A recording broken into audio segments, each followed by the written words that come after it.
Alors, bonjour, merci d'avoir nous rejoindre ce matin. Aujourd'hui, je suis ici avec Mike Croppett, le fondateur et le directeur général d'InfoSect, pour en discuter du sujet de comment on peut comprendre le fonctionnement des groupes sectaires pour reconnaître les violences criminelles et mieux intervenir. Bonjour Mike. Bonjour Sam. Merci. Avant de commencer, je veux dire au nom d'InfoSec, je tiens à remercier chaleureusement nos partenaires qui ont rendu possible cette semaine d'activité.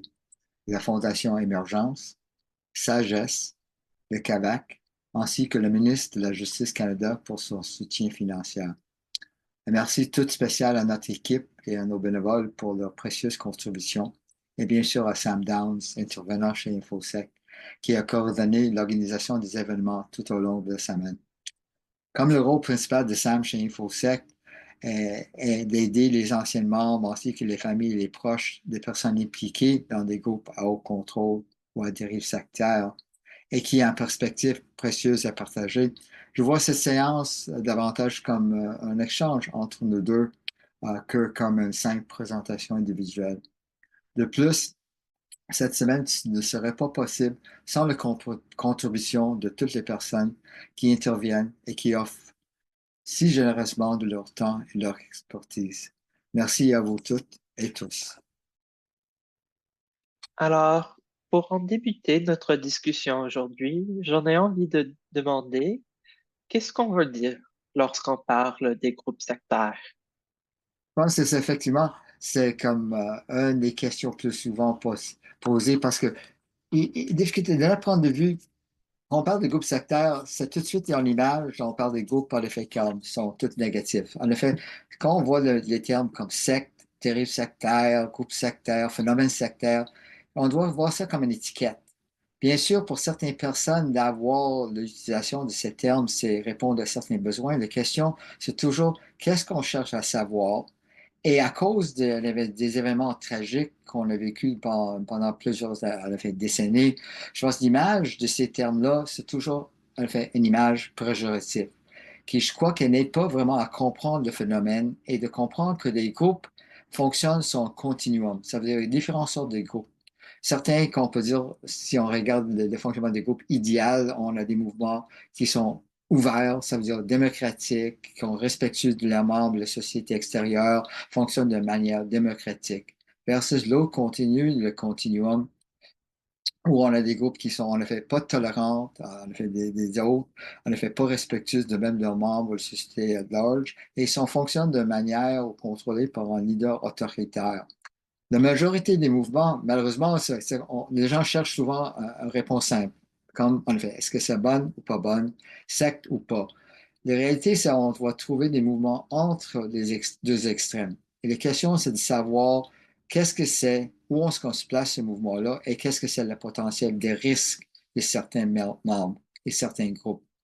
Et aussi, et je pense que c'est très important, quand on regarde en arrière de les termes comme secte, dérive sectaire ou groupe sectaire, c'est qu'est-ce que c'est l'impact sur les individus et d'être conscient qu'on ne peut pas et on ne devrait pas nécessairement mettre tous les groupes dans le même panier, dans la même boîte, et de reconnaître qu'on doit regarder, même s'ils ont des similarités entre des mouvements, on doit les regarder des mouvements un par un et des situations à l'intérieur un par un aussi.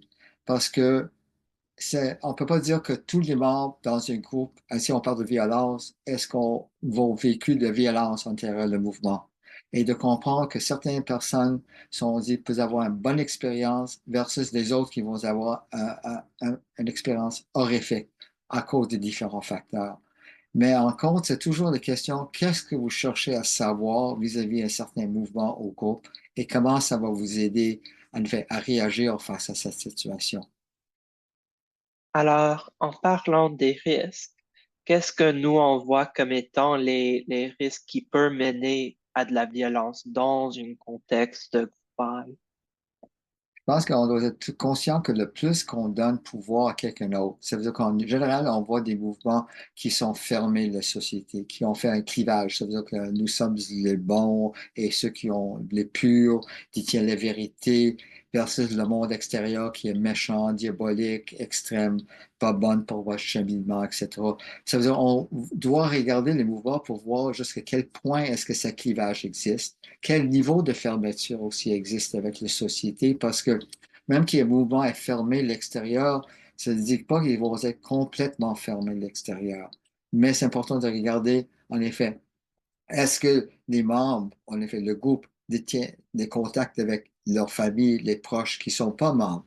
Est-ce que les gens suivent, en effet, des cours d'éducation à l'extérieur du groupe? Est-ce qu'il y a des soins médicaux? Est-ce qu'on va voir des dentistes, etc.? La question, c'est de voir le plus on a conformité dans l'intérieur du mouvement, et spécialement si c'est géré par un leader qui se dit, en effet, comme représentant, si on parle des mouvements religieux, représentant de Dieu ou le seul parole ou détient la vérité, le potentiel de risque à ce moment-là augmente. Et aussi, je pense qu'on parle de violence, c'est aussi d'être conscient qu'à l'intérieur du mouvement, on a aussi différentes façons, certaines fois, de définir leurs termes. De l'extérieur, si on voit, par exemple, des mouvements qui battent leurs enfants, en effet, et même pas juste les enfants, mais certaines fois des membres, à l'intérieur, est-ce que ça va être vu comme je suis en effet victime de violence ou est-ce que dans le mouvement, c'est en effet une démonstration de l'amour, en effet, par le mouvement pour aider la personne de en effet, changer son comportement, devenir une meilleure personne. C'est question aussi de voir ça, ça veut dire de vraiment être capable de regarder, pas juste par un examen sommaire, en effet, d'un groupe ou simple, mais de regarder plus en profondeur le discours de l'organisation. On est ici, et ça c'est très important, un mouvement aujourd'hui qui ça a l'air qui fonctionne de manière très positive. En effet, auprès du temps, peut changer la façon que ça fonctionne et il peut devenir plus extrême. C'est la raison qu'on va vraiment regarder l'histoire d'un mouvement, fonctionnement, le rôle de leader, l'échange des leaders avec les membres, la relation des membres avec le leader, la relation des membres s'il y a des familles, la relation des familles entre les enfants, etc. Pour comprendre, en effet, le plus que des gens donnent l'autorité de leur vie à quelqu'un d'autre, même qu'ils pensent que ça va être dans leur meilleur intérêt, le plus de potentiel de risque existe pour la violence. Et aussi, une des choses à voir quand on parle de violence, c'est aussi important de regarder certaines fois le discours de les leaders pour qui peut changer auprès du temps, qui démontre en effet peut-être plus une approche vers l'utilisation de violence pour en effet arriver à leur but. Violence, en général, je disais, c'est violence vers l'intérieur, ça veut dire vers les membres.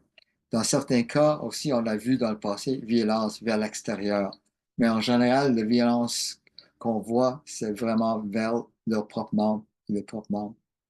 Je dirais que ce dernier point, ça représente un des grandes différences entre ce qu'on voit dans les médias, dans les reportages à propos des violences au sein de tels groupes versus ce qu'on voit en tant qu'intervenant qui, euh, lorsqu'on parle avec les anciens membres de groupe, c'est que le type de violence dont on observe dans les médias, c'est la version le plus extrême et surtout la version qui se dirige envers l'extérieur. Mais c'est pas nécessairement tout à fait le type le Non, plus commun qui arrive dans des tels environnements.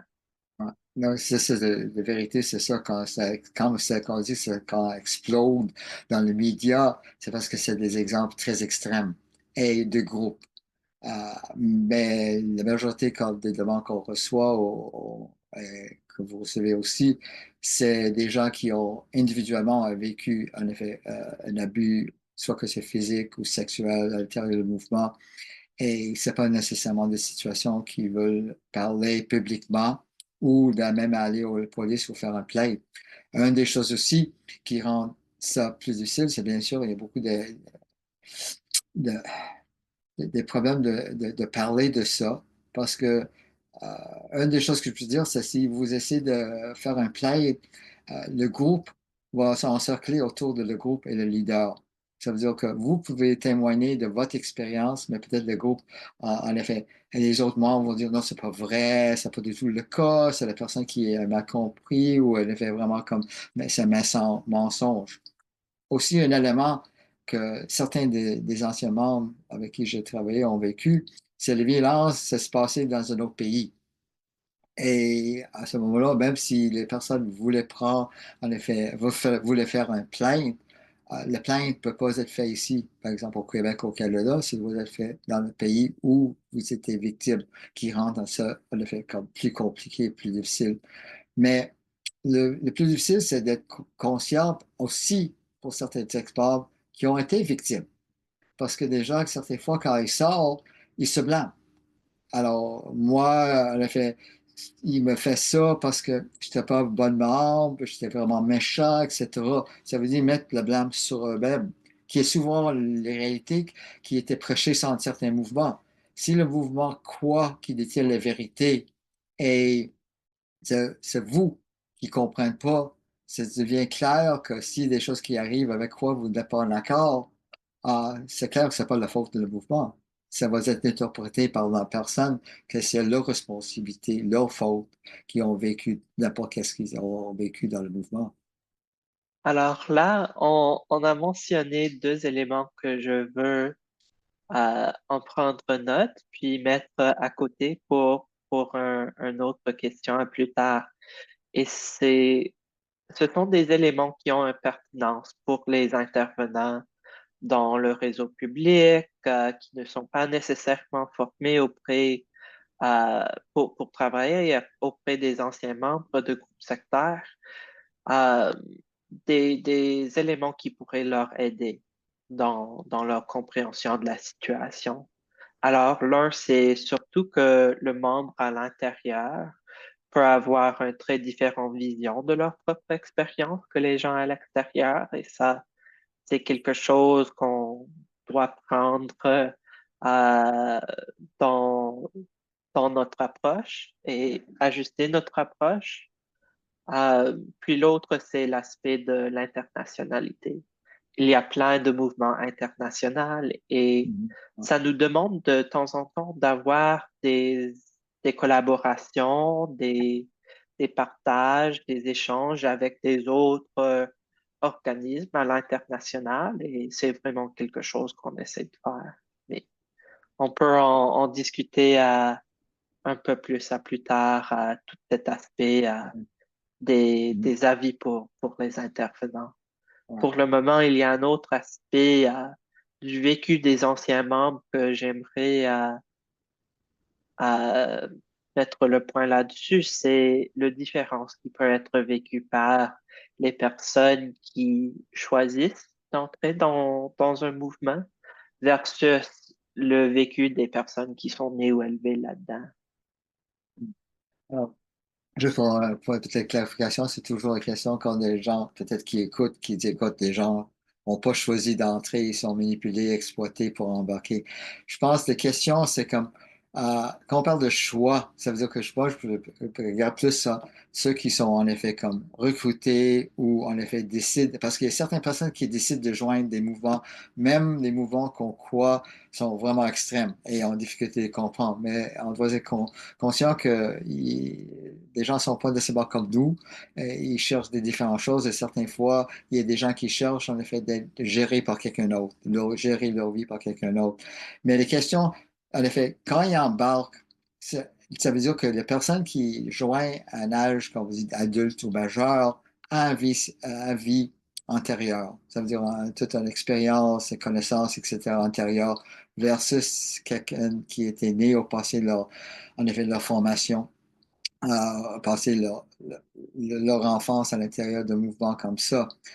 Parce que ceux qui ont joint ont fait un processus d'embarquer dans le mouvement et en connaissance de le passé.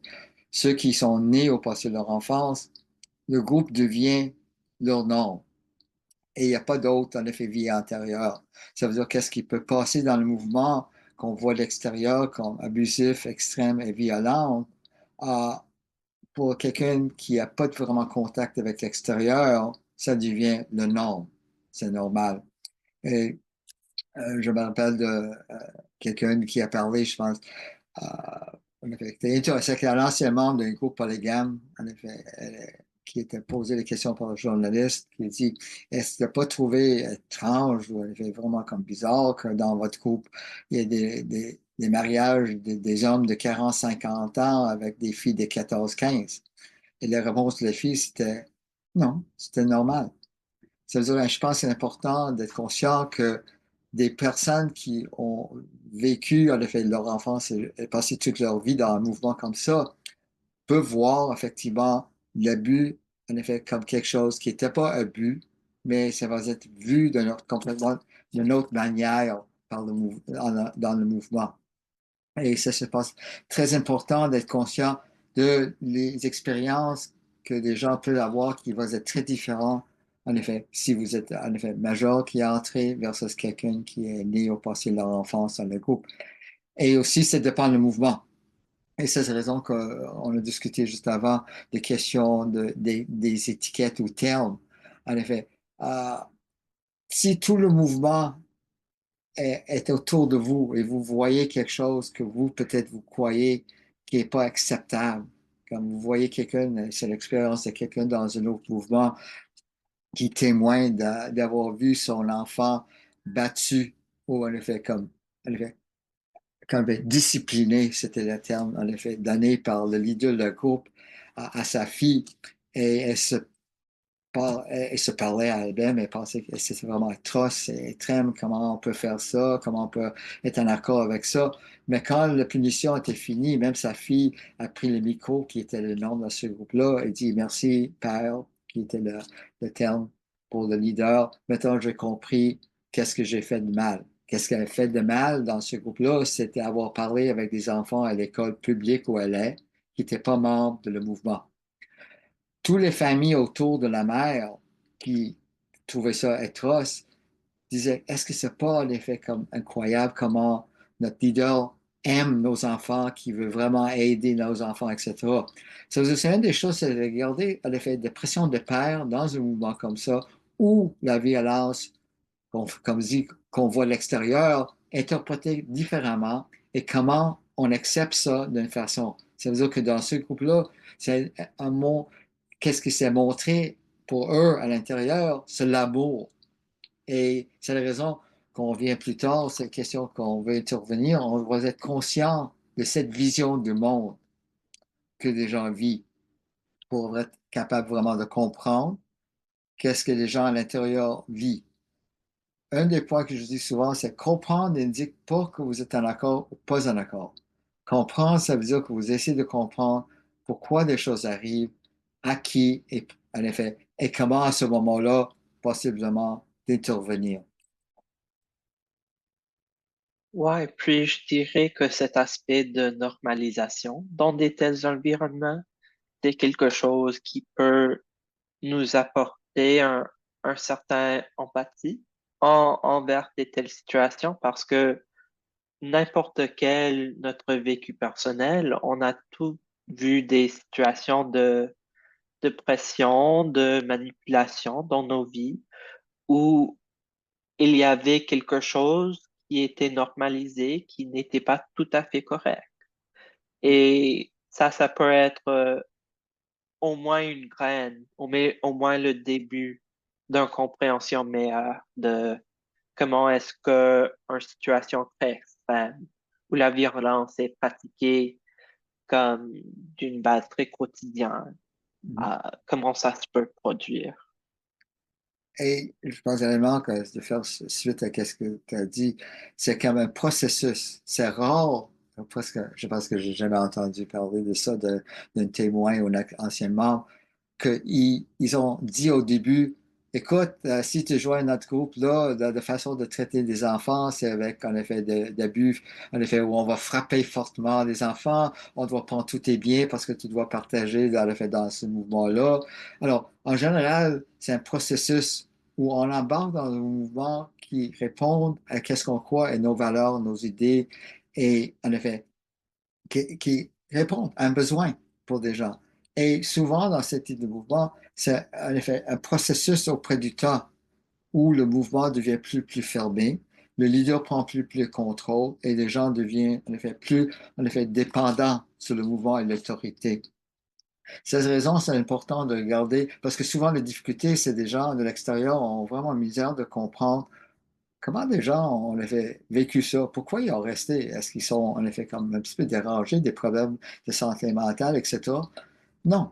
En effet, c'est des gens, on peut dire, normaux, qui embarquent dans des choses parce que ils croient que c'est répondre à leurs besoins. Et souvent, on voit ça, et je pense que c'est important de noter, souvent avec les témoignages qu'on a eus, c'est pendant une période de transition dans leur vie qu'ils ont décidé d'embarquer. Des périodes qui sont vulnérables. Moi, je dis c'est vulnérable, pas faible. Parce que faible laisse croire que c'est des gens pas comme nous. La réalité, c'est des gens, malheureusement, comme nous. C'est juste qu'ils ont vécu une période dans leur vie où ils ont devenu plus vulnérables et décident d'embarquer à quelque chose que ça, parce que ça va répondre à leurs besoins à ce moment.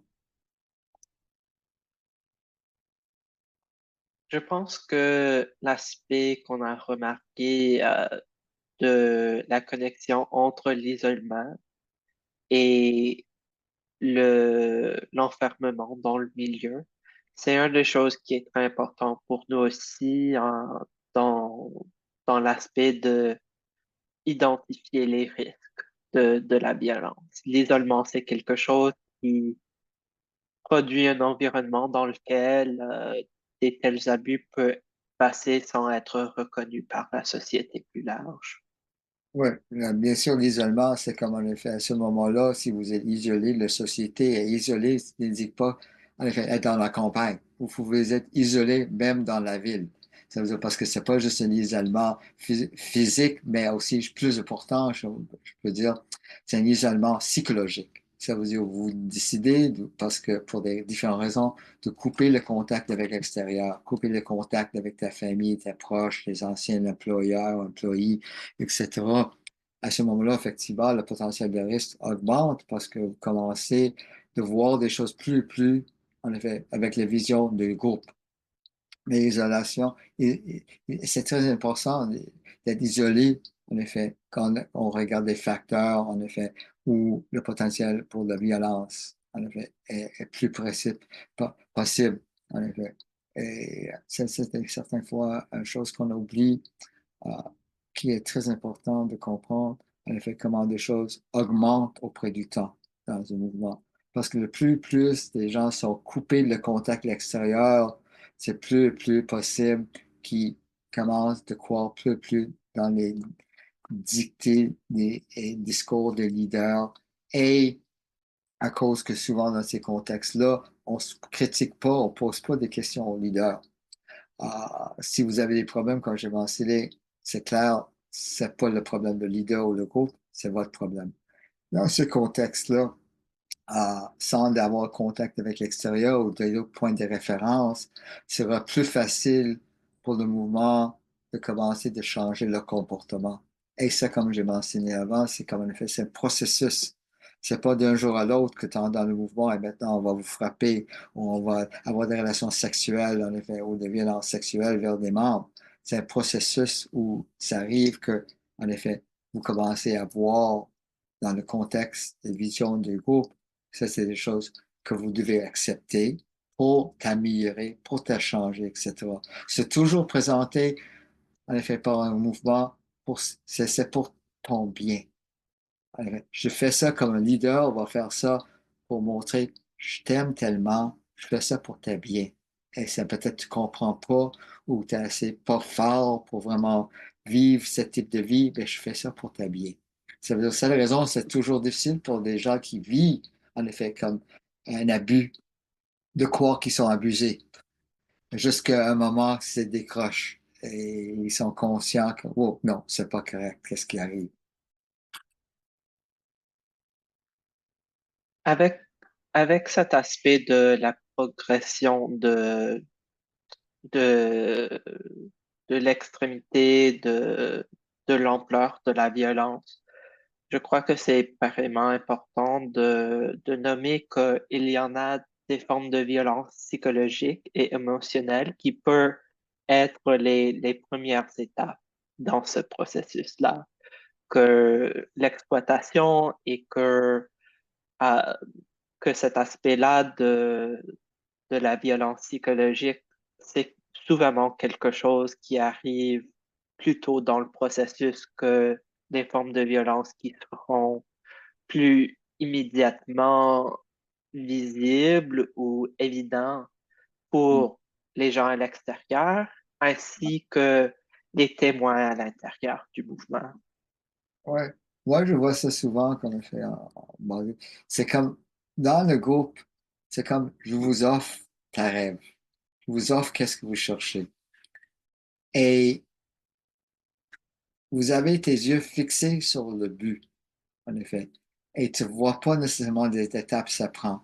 Et en même temps, bien sûr, beaucoup dans les différents mouvements, même que c'est religieux ou pas, et la majorité des mouvements euh, avec quoi on est concerné est religieuse, mais c'est pas juste religieuse, parce qu'il y a aussi des mouvements où on a eu des anciens membres qui étaient dans des groupes psychologiques, psychothérapeutiques, euh, extraterrestres, vraiment comme de A à Z, des différents types d'idéologies des mouvements. Mais souvent, ça le fait comme je dis souvent, c'est la peur, la culpabilité sont les deux, en effet, comme émotions qui sont utilisées pour maintenir, en effet, l'adhérence à un groupe. Parce que quand tu commences, en effet, souvent, c'est un psychiatre qui a dit, chaque personne a une usine de culpabilité en eux. Ça veut dire, c'est juste, en effet, le but, le mouvement ou le leader de savoir qu'est-ce que c'est vos points vulnérables pour l'utiliser contre vous. Et bien sûr, si vous êtes dans le mouvement, vous êtes là pour une raison. Ça veut dire que, en effet, le groupe va utiliser ça pour démontrer, OK, par exemple, si vous voulez être plus proche de Dieu, alors, c'est clair, vous avez eu peut-être pas mal de bagages, le monde extérieur, et vous devez se vider de tout ça. Alors, on va vous essayer de le faire. Et chaque fois que peut-être vous commencez d'avoir des doutes ou des questions, mais vous m'avez dit que vous êtes intéressé d'être plus proche de Dieu. Ici, c'est votre chance. Et ici, je vous donne la chance, mais qu'est-ce qui arrive? Vous n'êtes pas prêt de faire le travail, vous n'êtes pas prêt de prier assez, etc. Ça veut dire que le blâme est toujours mis sur l'individu. Et en effet, on commence comme individu à l'intérieur de se sentir coupable. Et en même temps, la question de peur, c'est en effet, si vous quittez et si vous-même pensez de quitter, il y a la peur de qu'est-ce qui va vous arriver. Ça veut dire que ces deux, en effet, émotions-là sont utilisées souvent pour amener des gens de graduellement suivre les dictées des mouvements égaux. Ça veut dire que quand des choses arrivent, c'est point par point en effet, où on rend des gens, en effet, capables d'accepter qu'on commence à arriver avec de la violence sexuelle ou de la violence physique dans les mouvements. Parce que vous avez déjà commencé, petit par petit, d'accepter peut-être déjà, en guillemets, des mensonges ou des dictées de leader. Ça veut dire que ça ne prend pas, en effet, une grande étape de suivre qu'est-ce que maintenant, en effet, avant que vous avez peut-être vu que est complètement inacceptable. Mais effectivement, ça, c'est la première, bien sûr, parce que si vous joignez, on parle ici de première génération, des anciens membres ou des membres de première génération, si vous avez décidé d'embarquer dans un groupe, vous avez décidé d'embarquer pour différentes raisons. Et vous cherchez en même temps d'arriver à le but qui était promis par le leader. C'est la raison qu'en effet, le leader peut être très convaincant. Et une des choses qui c'est très important aussi pour moi, c'est les responsables de ces mouvements-là n'ont pas juste l'air convaincus, ils sont en général eux-mêmes convaincus de leur message. Et quand nous sommes confrontés, en effet, les êtres humains qui voient le monde en blanc et noir avec beaucoup de gris entre ces couleurs-là, quand on est confronté par quelqu'un qui a vraiment l'air de convaincu, c'est nous autres qui vont se poser des questions, pas le leader.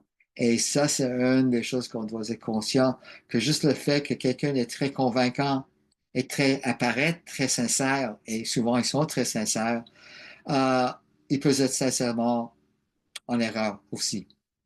Mais c'est très attirant quand on est dans une situation où on cherche une réponse, d'embarquer dans ça, d'avoir en effet d'autres besoins, etc., indirectement et directement utilisés par le mouvement pour convaincre l'individu de rester et de faire et de suivre qu'est-ce que les leaders ou le groupe demandent de eux. je pour souligner aussi, c'est pas nécessairement en politique de groupe qu'on parle d'abus physiques. Ça peut être une politique dans certaines situations. Majoritairement, c'est en effet comme un à un que ça arrive. Et c'est pas une politique de l'organisation, c'est un abus qui arrive soit que par les leaders lui-même ou par des, on va dire, lieutenantes ou des autres personnes en responsabilité dans le groupe. Il y a un rôle de pouvoir aussi et pas nécessairement politique. Ça t'arrange. Bien sûr, si c'est la politique de mouvement, c'est plus facile de dire qu'on intervient et l'État va intervenir. Mais la réalité, c'est rarement c'est une politique de groupe, mais plus un abus de pouvoir. Et on regarde ça parce que et pour comprendre, en mon opinion, c'est que dans la société en général, il y a toujours des imbalances de pouvoir. Soit qu'en effet, professeur, étudiant, thérapeute ou professionnel versus le client, pasteur versus la congrégation. Dans différentes situations, il y a des imbalances de pouvoir. La question, c'est quand l'imbalance devient vraiment un abus de pouvoir. Et si l'imbalance, comme on dit, c'est vraiment comme vraiment imbalancé, ça où on voit plus souvent quand il y a des abus physiques ou sexuels. J'aimerais retourner à la question de comment est-ce que les intervenants et les autres services d'aide peuvent bien répondre aux besoins des personnes dans de telles circonstances, avec toute cette compréhension de comment ces dynamiques peuvent être subtiles au début, comment ça peut être complexe. Alors, nous, en tant qu'organisme, de temps en temps, on offre des formations à des personnes dans des tels milieux. Et j'aimerais aborder un peu comment est-ce qu'on approche à cette question d'offrir de la telle guidance envers des tels organismes. Euh, je pense que une des choses, en effet, il y a pas mal de choses parce qu'on essaie de premièrement regarder en arrière les étiquettes, ben, regarder le fonctionnement des groupes. C'est même en effet comme un livre que j'écris avec notre président Marie-André Pelland, l'étude des fonctionnements des groupes. En effet, c'est le phénomène sectaire, l'étude des fonctionnements des groupes. Juste pour votre information, c'est disponible en ligne et vous pouvez le télécharger de notre site web. Question, c'est de comprendre comment les groupes fonctionnent et comment de voir le monde, comme je mentionné, vivre avec les yeux des croyants. Parce que les autres vont réagir basé comment eux autres voient le monde. Pas comment quand on voit le monde. Et si on veut intervenir, je pense qu'on doit être conscient comme ça et de reconnaître qu'en effet, si vous avez plusieurs familles où vous avez des problèmes, où il y a des problèmes, c'est comment d'être conscient que vous devez regarder de chaque famille, en effet, à part. On ne pas le grouper et penser qu'ils tous fonctionnent de la même manière. Mais une des choses, en effet, pour intervenir dans un mouvement, c'est d'avoir le plus d'informations possible sur le groupe. Et comprendre leur façon de voir le monde, comprendre peut-être leurs croyances, etc. Et le plus important, je veux dire, c'est comment établir un niveau de confiance avec les membres. Si vous avez des mouvements, et c'est une chose qu'on dit, si vous avez des mouvements qui sont vraiment méfiants des structures traditionnelles, et de qu'est-ce que vous, si vous êtes intervenant, essayez de faire. Quand on parle d'intervenant, c'est peut-être même un membre de famille, parce que ici, on parle des formations qu'on a fait avec des différents services sociaux et des organisations non gouvernementales, des ONG, mais aussi des familles qui, certaines fois, essaient de faire des interventions, interviennent, mais c'est plus ou moins la même approche. Toujours la question aux bases, quand on regarde les stratégies, c'est qu'est-ce que c'est votre but? Qu'est-ce que vous cherchez à faire? Est-ce que c'est possible? Si c'est possible, qu'est-ce que c'est les démarches que vous voulez faire? Et d'être conscient de qu'est-ce que sont les pour et les contre de les démarches que vous voulez faire. Et est-ce que vous êtes capable de vivre avec les contre? Tout le monde est toujours prêt de vivre si ça marche bien. La question, c'est, si ça marche pas, est-ce qu'on est prêt de vivre avec les résultats? Ah, et aussi de comprendre, en effet, si il y a des questions des buts, etc., d'être conscient que c'est pas tout le temps facile pour les membres ou les membres de parler de ces situations-là. C'est-à-dire, c'est souvent une situation de comment de développer un niveau de confiance, comme j'ai mentionné. Et ça me souvient Un des premiers dossiers avec qui je travaillais quand j'ai commencé ce travail-là, c'est un travailleur social qui a fait affaire avec un groupe sur le West Island ici à Montréal où c'est les leaders vivaient avec, je pense, 11 filles. Euh, c'est un petit peu comme type de gars, c'est quand même un petit peu comme on décrit comme un rock terrier dans le monde anglophone. Il y a, je pense, minimum 17 enfants avec ces filles-là. Il y a pas mal des abus. Les enfants, les filles étaient en effet enfermées. Ça veut dire que les portes dans la maison étaient barrées à l'intérieur. Pas que vous ne pouvez pas entrer, vous ne pouvez pas sortir, barré l'intérieur. Qu'est-ce qui arrivait avec les travailleurs sociaux? C'est commencer d'aller là-bas, rencontrer les filles dans le mouvement, établir un niveau de confiance, où graduellement, les filles ont commencé de parler de qu'est-ce qu'ils ont vécu, et après aussi une période de temps, et c'est la raison que tant que, bien sûr, il y a une urgence, euh, où on devrait peut-être intervenir rapidement. La majorité des situations, c'est une question de comment de prendre du temps, de vraiment intervenir de façon positive. Et dans ce cas-là, qu'est-ce qui est arrivé graduellement? Les filles ont commencé d'avoir, en effet, confiance en ces services sociaux et plusieurs ont décidé de sortir de ce groupe-là. On a demandé l'aide d'elles.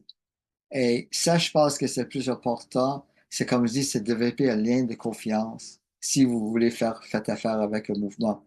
Aussi, il y a pas mal des autres facteurs. C'est les questions, c'est de regarder est-ce que pour ces gens-là, il y a peur de quitter. Est-ce qu'il y a des raisons pourquoi, comme on dit souvent, il y a une expression, les frais de sortie. Et on ne parle pas de l'argent, mais on parle qu'est-ce que ça coûte pour un membre de quitter leur groupe. En effet. Et vous avez peut-être une femme qui est, par exemple, battue à l'intérieur du mouvement ou victime d'abus sexuels. Si elle est mariée, si elle a des enfants, si toute sa famille est dans le groupe, qu'est-ce que ça veut dire si elle quitte le mouvement? Qu'est-ce que ça veut dire si elle va témoigner contre au niveau qu'est-ce qu'elle a vécu? C'est pas tout le temps facile, mais c'est question de regarder qu'on essaie d'intervenir, comment de vraiment aider la personne et d'être conscient que il y a pas mal de facteurs qui peuvent amener quelqu'un de pas nécessairement être prêt à un moment de sortir. Et c'est la même chose quand on parle de tout un groupe, en effet. Comment intervenir avec le groupe, combien il y a personne qui va témoigner ou près de dire qu'est-ce qu'ils ont vécu aussi. Ça, c'est juste un parti de qu'est-ce qu'on essaie de faire et souvent avec des formations, dépendamment de la situation, si on connaît le mouvement, aussi de présenter un petit peu l'historique du mouvement, d'amener les gens à comprendre, en effet, le cheminement. Aussi, euh, première génération et ceux qui sont multigénérationnels, très différents au niveau d'intervention. Parce que première génération, oui, il y a des points de référence. Tu peux peut-être jouer sur ces points de référence de leur vie antérieure. Quelqu'un qui est comme plusieurs multigénérationnel, ça veut dire né, passé l'enfance ou deuxième, troisième génération dans le mouvement, leur vie antérieure, c'est leur vie de groupe. Et c'est une question de normalisation. Et de comprendre cette normalisation pour comment établir le contact avec ces gens-là. Je pense que pour moi, je disais, le contact avec le groupe est le plus important. Et comment tu gardes le contact. Si vous êtes conscient, par exemple, que vous voulez approcher le leader du groupe et le leader du groupe voit des femmes comme vraiment comme pas juste des classes secondaires dans la société, mais plus bas sur l'échelle. Est-ce que vous allez faire intervenir avec une femme ou peut-être vous décidez que ce doit être un homme qui approche le leader? Si vous êtes conscient que, en effet, par exemple, dans n'importe quelle situation, les femmes portent souvent des robes et vous êtes un travailleur social et, OK, peut-être en place des jeans ou des pantalons, ou peut-être vous allez porter une robe pour minimiser les murs qui vont être construits pour empêcher le contact avec des groupes. Ça veut dire que c'est certains des points qu'on essaie de mentionner.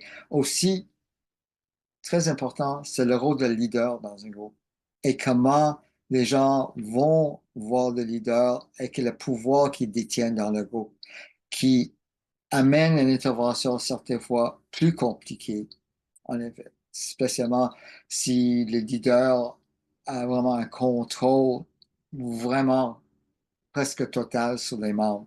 C'est comme je dis avant, c'est la raison de regarder vraiment le fonctionnement de ce groupe-là, jusqu'à quel point est-ce que les gens sont submissifs et dépendants, et aussi, si possible, est-ce que, façon de savoir, est-ce qu'il y a des membres qui sont moins en effet, sous l'emprise et ils sont prêts ou plus près de sortir. Ça veut dire certaines fois, c'est trouver des anciens membres de la même groupe pour obtenir ce type d'information qui peut aider à une intervention. Et c'est comme j'ai mentionné, c'est pas juste le cas pour les agences d'intervention comme DPJ ou des autres services sociaux, mais aussi pour les familles. Comment d'obtenir le plus d'informations possible avant de décider votre démarche, une démarche à faire. Merci, Mike. Je pense que un dernière note que j'aimerais dire, c'est que l'aspect des besoins de la personne, ça peut être un aspect très utile de la situation où si on rentrait là-dedans et si on nommait dès le début de l'intervention qu'est-ce qu'on perçoit comme étant le problème, ça peut très facilement rendre la personne sur le défensif. Si on y rentre en disant comme moi, je pense que le leader de ton groupe est en train de commettre des actes de violence et des abus contre vous, ça peut très rapidement fermer la porte. Mais si je fixe mes attentions plutôt comme quels sont les besoins avec lesquels vous vivez actuellement, quels sont les besoins qui sont comblés dans le groupe, qu'est-ce que vous aurez besoin si vous quittez le groupe, puis qu'est-ce que je peux faire pour vous aider à connecter avec des ressources qui peuvent répondre à ces besoins-là.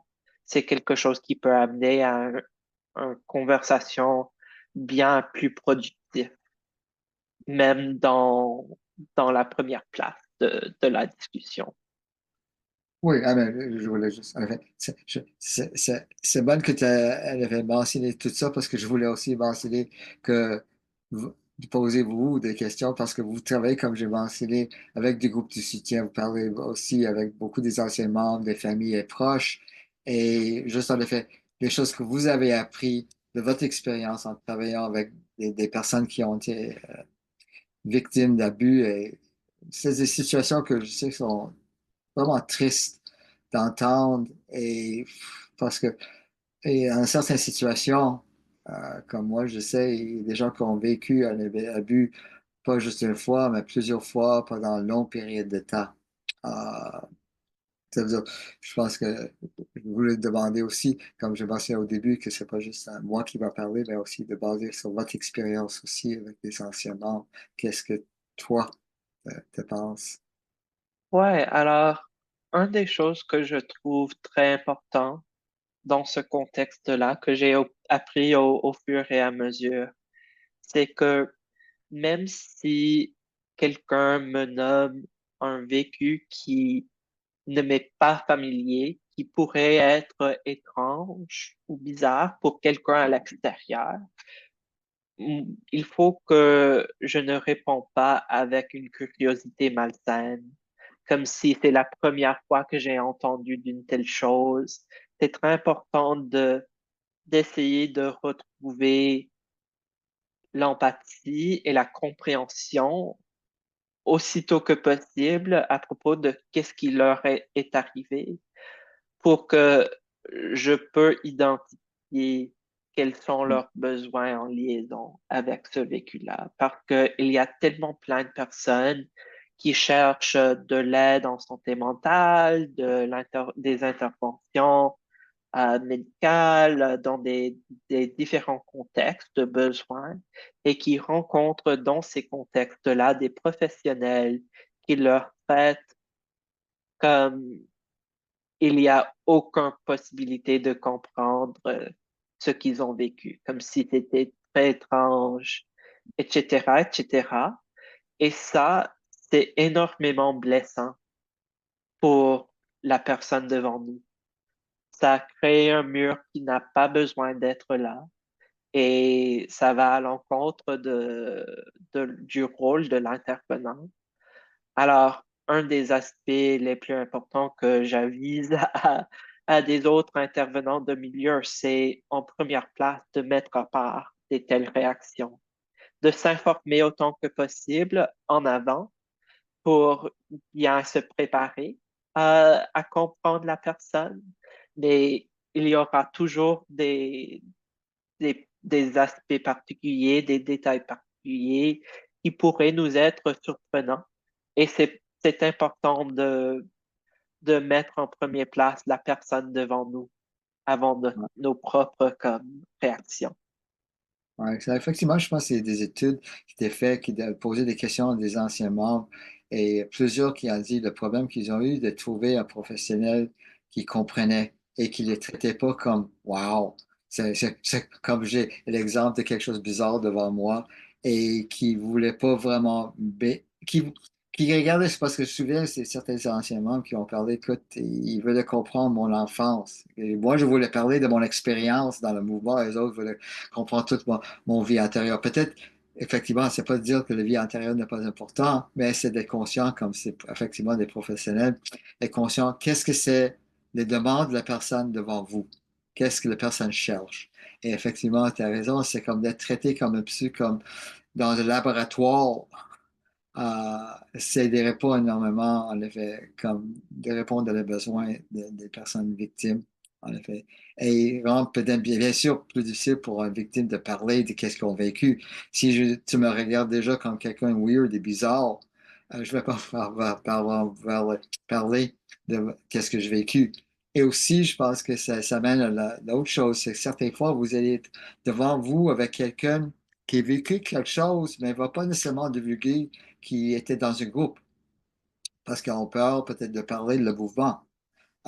Mais cette raison, c'est important qu'on dise, c'est les questions que vous allez poser à la personne qui peut amener, en effet, développer un lien de confiance où la personne va être plus ouverte de parler de ça.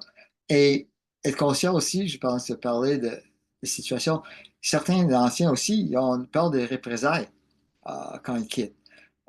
Pas nécessairement représailles physiques, mais il peut croire qu'il veut avoir des représailles physiques, mais des représailles au niveau spirituel, et des représailles que j'entends souvent des personnes qui parlaient comme dans leur groupe, quand quelqu'un a quitté un groupe à l'intérieur, il dit, souviens de, je donne juste un exemple de nom, Jean, souviens Jean, quitté le groupe, lendemain, tué dans un accident d'auto.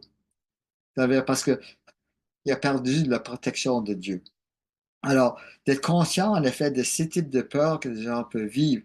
Est-ce que c'est réel pour vous, peut-être comme intervenant? Non. Mais la question, c'est est-ce que c'est réel pour l'individu devant vous? Et de comprendre d'où ça vient et comment aider ces gens-là. Et aussi, c'est l'une des raisons pourquoi des gens ne quittent pas facilement des mouvements. C'est la peur de représailles. Pas juste ça, comme j'ai mentionné, si j'ai des familles encore dans le mouvement et je vais quitter, est-ce que je vais perdre ma famille, perdre contact avec mes enfants? Et aussi, pour certains gens, ça peut être juste des simples situations économiques. Ça veut dire, si je quitte, j'ai rien. Parce que tout que j'ai, c'est dans le mouvement. Je quitte, j'ai personne à l'extérieur, aucun système de soutien. C'est la raison, comme tu mentionnes, c'est l'établissement de contact, d'aider à comprendre qu'effectivement, s'ils cherchent des ressources, il y a différents types de ressources qui existent, qui peuvent les aider, en effet, à l'extérieur du mouvement. Je pense que on est à la fin du temps qu'on s'est donné pour cette activité. Si vous avez d'autres questions, comme Mike a dit plus tôt, n'hésitez pas de nous écrire à infosec.org ou de nous appeler ou de nous contacter par notre site web. C'est très important pour nous d'être là pour les gens, de répondre à des différentes questions et d'être capable de servir dans un rôle de sensibilisation, ainsi que de servir d'offrir des services d'aide. Alors, merci encore à vous toutes et j'espère que peut-être on vous reverra dans des autres activités au fur et à mesure pendant la semaine. Merci. Au revoir.